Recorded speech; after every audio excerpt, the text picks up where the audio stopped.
official fourth oil and gas conference.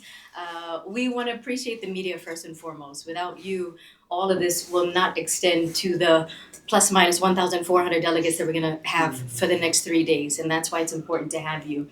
Thank you for the role that you play. Thank you for allowing everybody to understand when it comes to oil and gas, what does that specifically mean? I'm merely just a timekeeper and to pose the questions. And remember, it's not only me asking the questions, it's also you asking the questions. Dr. Philip said, what kinds of questions? Are they going to be difficult? But he's well prepared for it. So please feel free.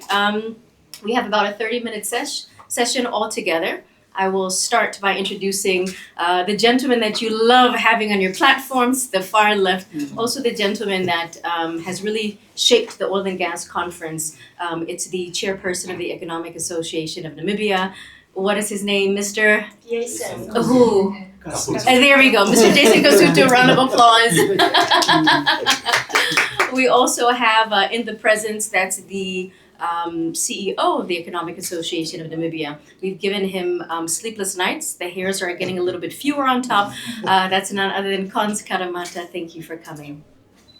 We have a very, very important individual in our attendance, but I need to also acknowledge Dr. Abbas, because Dr. Abbas is also the man to make sure that when a Dr. Philip is here, everything is arranged. So Dr. Abbas, thank you so much for everything. You've been thanking us so much last night, but it's you that we need to thank.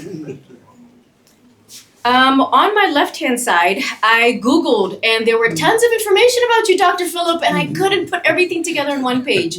But I extracted a little bit, and I am going to allow you to introduce yourself. But just for the sake of the journalist, he is the Secretary General of Gas Exporting Countries Forum. It's Dr. Philip Mshelbila. I also Googled the meaning of your name as well on Google last night and where it comes from, very well abreast. And according to LinkedIn.com, he has over 30 years of experience. We're not going to reveal the age just yet. His career spans multi-executive leadership roles, including Managing Director, CEO, Vice President of Bonnie Gas Transport, CEO of Atlantic LNG in Trinidad. He's also traveled the whole world, by the way, with his family and all. And Tobago, Managing Director of Shell Nigeria, Gas Limited, and General Manager of Gas at Shell Petroleum Development Company of Nigeria. The last time he came here, he said he was here about 23 years back when he was running Shell. Dr. Philip, thank you once again. Good morning. It's my pleasure to be here. Thank you. Did I do it justice? You did. I was beginning to wonder who else you were talking about. But thank you very much for the invitation. I'm glad to be here. You're welcome. Mr. Kasuto, we've been in the hot seat many, many times over and over again. And the fourth year signifies the relevance and importance of this oil and gas conference. So I think just to place it in context, why is it still important for the fourth year? And why are all the delegates attending this very 3-day engagement session? Yeah. Thank you, Ilka, and very much welcome, Doctor, to Namibia after such a long time yourself. We really appreciate the presence of yourself and GECF. To your question, Ilka, and I was mentioning now in the opening session of the master classes that I stick to my analogy of last year's official opening around the bamboo tree. And in short, I think Namibia is now at the point where the bamboo tree is going above surface. The conference comes at a very prime and opportune time, given two decision areas, if I can put it that way. Our much anticipated local content policy was just recently approved by Cabinet. I think it was 2 to 3 weeks ago, which signifies quite a big highlight for the country. It charts out the path for those in the industry and those that want to enter the industry, and it really just sets the tone. That's on the one end, and of course there's anticipated FID by Total, which I need not say much more about. But the conference in itself comes at a time when Namibians and those around the globe are eager to see what Namibia's chart is the way forward. And I think that reflects in our numbers. Technical conference has been oversubscribed. As you said, the numbers I think have hit north of 1,400 in terms of the delegates. We have added deeper innovation, because I speak about the heartbeat of this conference is not plenaries. The heartbeat of this conference is the master classes, are the pitching sessions for local suppliers, are the B2B interactions that we're able to facilitate that will be able to grow enterprises, and for our enterprises to understand what the gap is that they need to meet in order to meet the certain standards that are required. So we're very happy this year that we've purposefully placed the exhibition right up front so that people don't miss it and are able to expose their businesses and so forth. But really, we stand to be the premier oil and gas platform in the country where real conversations are going to be had, but where we want to put action to paper and get businesses to grow and interact. Great context. I've seen a lot of youth as well at the oil and gas conference, and that's the focal point as well. And especially for the master classes, those that are still trying to enter, those that are still trying to understand what is it? Is there a job for me out there when I'm done studying? So big ups to the oil and gas conference for being intentional with the new Namibia Youth Energy Forum as a partner to make sure that those benefit and Namibians as well.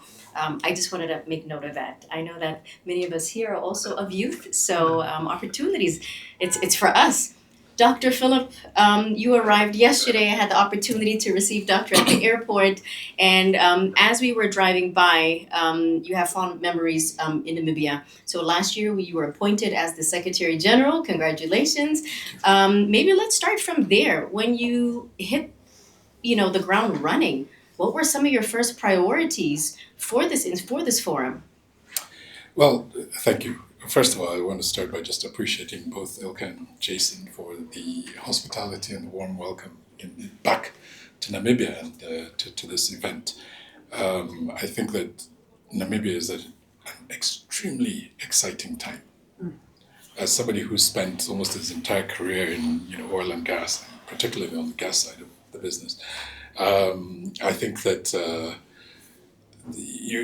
as a country, Namibia is on the cusp of what could be completely transformational.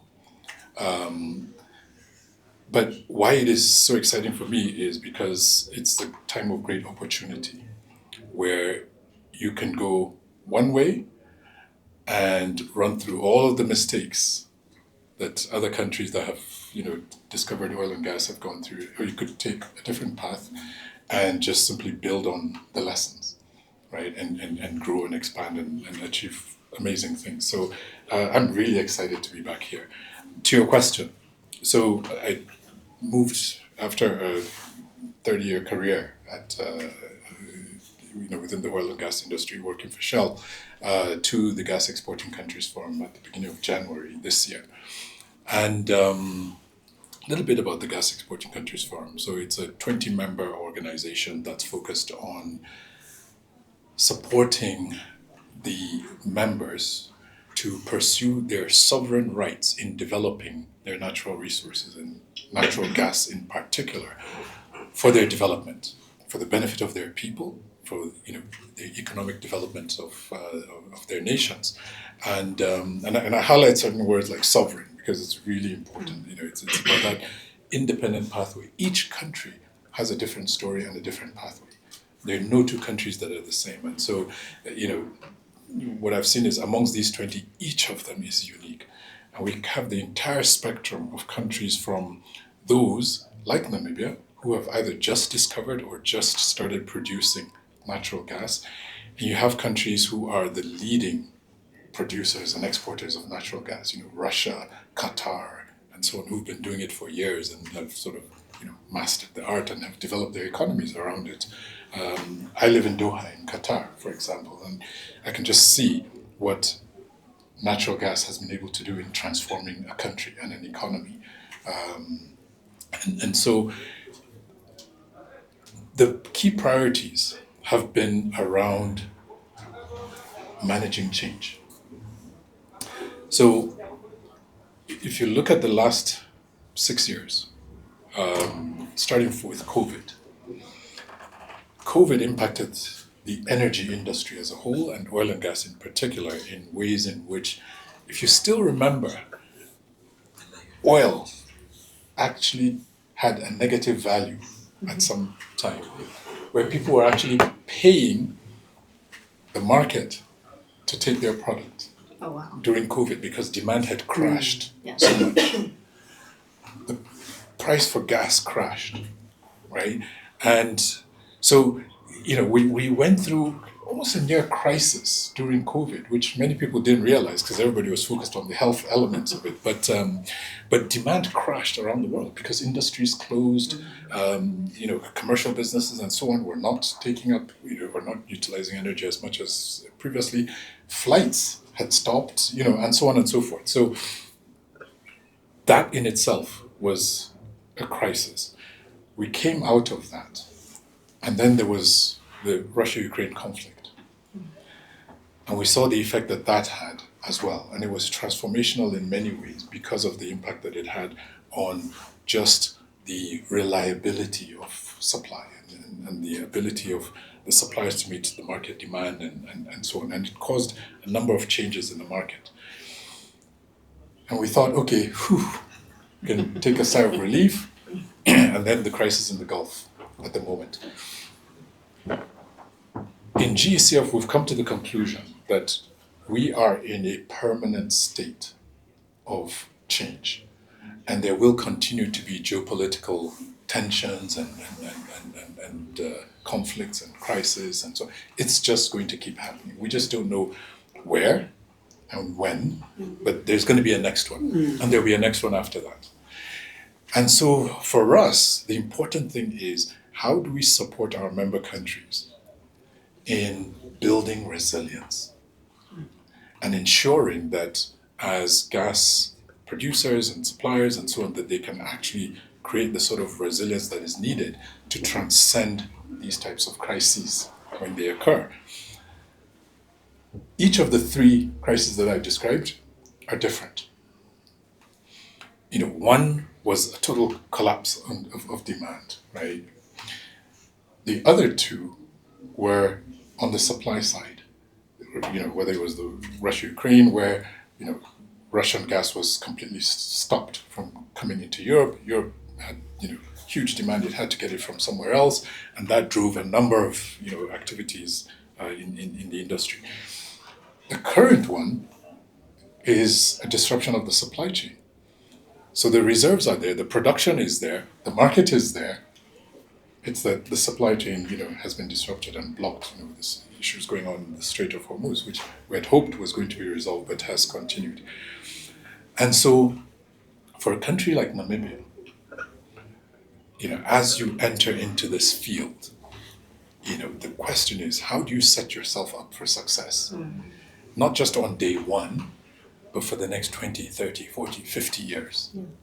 So GECF, we produce a lot of, we do studies, we do, analyses and produce reports, but we're not just looking at historical facts and what has happened to date, we're looking at trends, we're looking at current, but more importantly, we're also doing forecasts. In fact, Dr. Abubakar, who is here, actually leads our team, with his manager, looking at 30-year forecasts.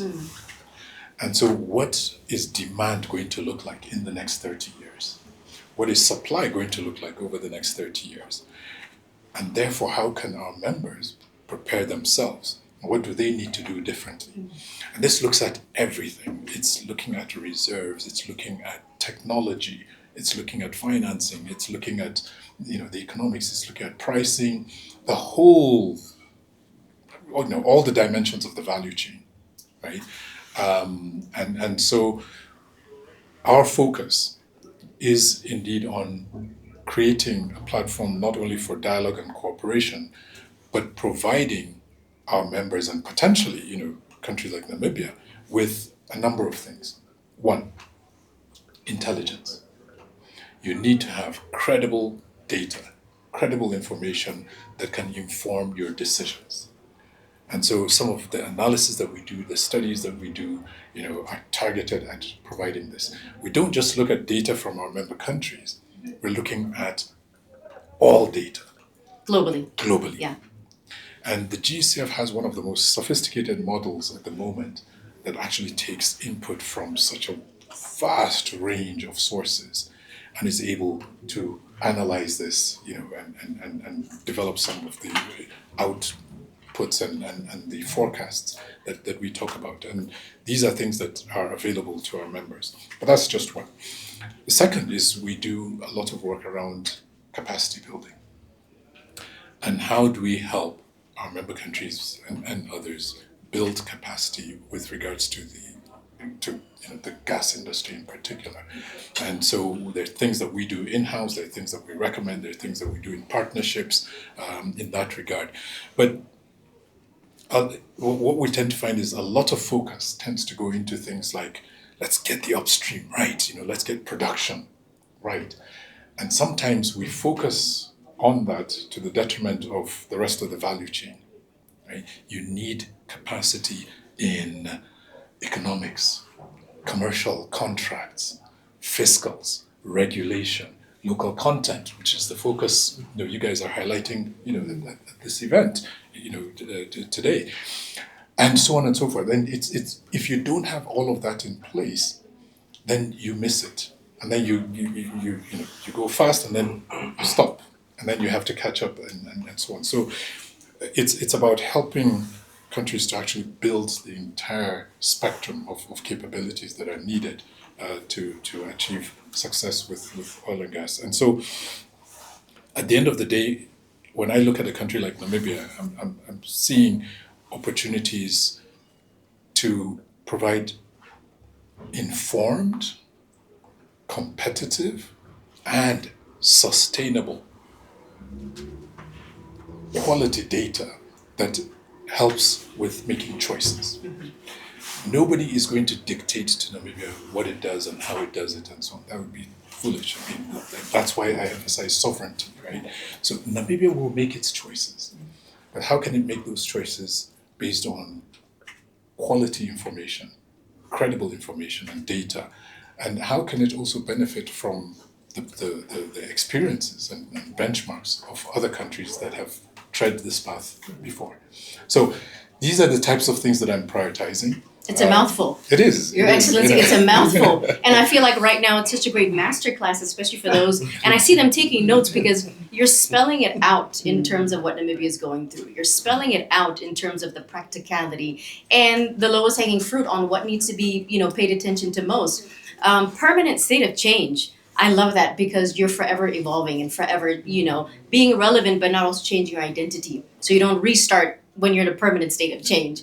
And Jason, I'm coming to you because Your Excellency, and I'm going to say Your Excellency, doctor, because you switch roles. You're also a doctor in that regard, but let's keep it Your Excellency. So Jason, His Excellency mentioned benchmarking off of other countries. And last year, for all the journalists that came, we had case studies of different countries who failed. And it's okay to say failed, because Absolutely. When you fail, you learn as another country. Actually, let's put it differently. If you don't fail, you're doing something wrong. Exactly. Okay. You often don't learn as much as you should.